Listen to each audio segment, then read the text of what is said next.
Hola, mi nombre es José Eduardo Telles Espinosa, esto es Charlas de Amparo, pues transmitiéndote hoy desde el aeropuerto de San José del Cabo, voy de regreso a casa. Vamos a platicar sobre las jurisprudencias y tesis publicadas este viernes 19 de octubre del 2018. El Pleno de la Corte no emitió jurisprudencia en cuanto a la sección de amparos. Vamos a buscar si emitió alguna jurisprudencia relacionada con controversias constitucionales y acciones de inconstitucionalidad. Encontramos que hay dos, sobre una controversia constitucional en cuanto al sobreseimiento por cesación de efectos con motivo de un nuevo acto legislativo. Nos hace referencia al tema de los asentamientos humanos, bases para la distribución de competencias entre la Federación, los estados y municipios, y nos hace mención también a los temas de hacienda pública. Te invito a que las consultes. Estas normalmente no las leen las personas, pero pues es importante, conforme al artículo 43 de la ley reglamentaria de las fracciones primera y segunda del artículo 105 constitucional, pues son jurisprudencias que resultan obligatorias en la idea de que si la votación es de 8 o más, pues tienen efectos vinculantes. En consecuencia, te invito a que las leas.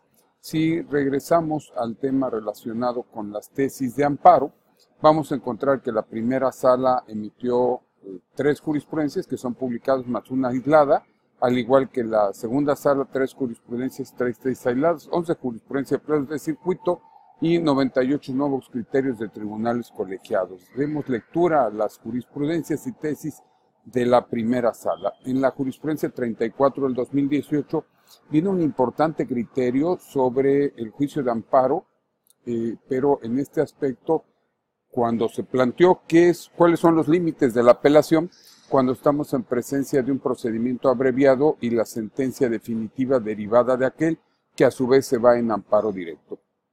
En la parte conducente nos dice la primera sala que la litis del recurso de apelación solamente tiene por objeto la violación al cumplimiento de los presupuestos jurídicos fundamentales para la procedencia de esa forma de terminación anticipada del proceso penal acusatorio, que comprende la congruencia, idoneidad, pertinencia y suficiencia de los medios de inconvicción invocados por el Ministerio Público en la acusación, así como de ser el caso de la imposición de penas que sean contrarias a la ley, distintas o mayores a las solicitadas por el representante social y a las aceptadas por el acusado, además de la fijación del monto de la reparación del daño, pero no pueden ser materia de análisis la acreditación del delito, la responsabilidad penal del acusado y la valoración de la prueba, pues ello no tiene aplicación en dicha forma de terminación anticipada del proceso. Muy importante para quien interponga un recurso de apelación, y ya con esto sabes qué es lo que debes de enfocar. En tanto, en la jurisprudencia 24 del 2018 de la primera sala se establece un criterio por demás importante, porque nos hace mención a qué pasa con estas demandas de amparo indirecto presentadas a través del portal de servicio en línea del Poder Judicial de la Federación cuando carecen de la firma electrónica certificada, la FIREL. Pues contrario a lo que se pudiera pensar de que se desecharían las demandas por la falta de instancia, pues nos dice la Corte que no, que hay que privilegiar el acceso a la justicia y traerá como consecuencia que se deban de prevenir a la parte quejosa para que justifique que tiene su FIREL y con ello pueda dársele trámite. En la jurisprudencia 49 del 2018, la primera sala dilucida este punto del delito contra la salud en la modalidad de transporte de narcóticos, en donde pues algunos llegaron a considerar que se necesitaba acreditar el punto de partida y el punto de llegada para que se configurara la modalidad. Nos dice de la Corte que no es necesario que se acrediten esos dos extremos, sino exclusivamente el movimiento de esta droga. Y por último, en una tesis aislada, competencia por razón de territorio, el artículo 23 del Código Federal de Procedimientos Civiles, que prevé es prorrogable por mutuo consentimiento de las partes, expreso o tácito, no vulnera el principio de seguridad jurídica. Te recuerdo, estoy en un aeropuerto por si oyes alguna otra voz. Vamos entonces a ver las jurisprudencias de la segunda sala. Y la segunda sala hace el análisis del artículo 77, fracción segunda, segundo párrafo de la Ley de Amparo, al contemplar la precisión de los efectos de las sentencias de amparo. Hay quien llegó a plantear su inconstitucionalidad, nos dice que no. Pretender los efectos de toda sentencia de amparo sean los mismos implicaría negar la naturaleza del juicio constitucional. En consecuencia, dice, no toda violación de derechos es igual, por lo que el efecto de las sentencias no puede ser uniforme, sino acorde con las consideraciones. Entonces dice, es por ello que el párrafo eludido impone a los jueces el deber de ser precisos en las medidas a adoptarse para el cumplimiento de una sentencia ejecutoria. Con ello trae como consecuencia que se pueda hacer el análisis referente a la constitucionalidad de la norma. Por otra parte, nos siguen precisando los alcances del recurso de queja previsto en el artículo 97, fracción primera, inciso es esta queja en donde caben todas las demás que no estarán expresamente contempladas, pues nos dice que es procedente con las resoluciones dictadas dentro del incidente de liquidación o cuantificación tramitado en la etapa de ejecución de las sentencias de amparo, jurisprudencia de la segunda sala 108 del 2018. Un tema por demás peculiar es el de la tesis 96 diagonal 2018, que hace el análisis de la inconstitucionalidad del artículo 75, fracción tercera de la Ley del Instituto de Seguridad y Servicios Sociales de los Trabajadores del Estado, por cuanto a que establecía, hasta el año 2007, establecía que en qué casos podían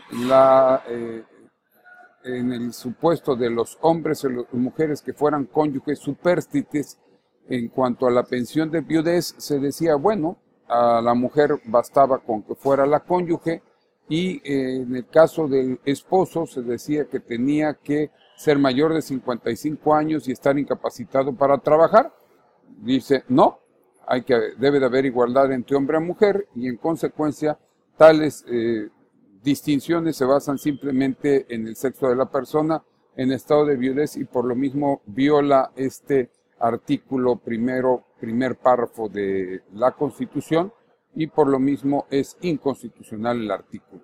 La caducidad de la instancia en materia agraria, el artículo 378 en relación con el diverso 373 del Código Federal de Procedimientos Civiles, es inaplicable supletoriamente para determinar sus efectos.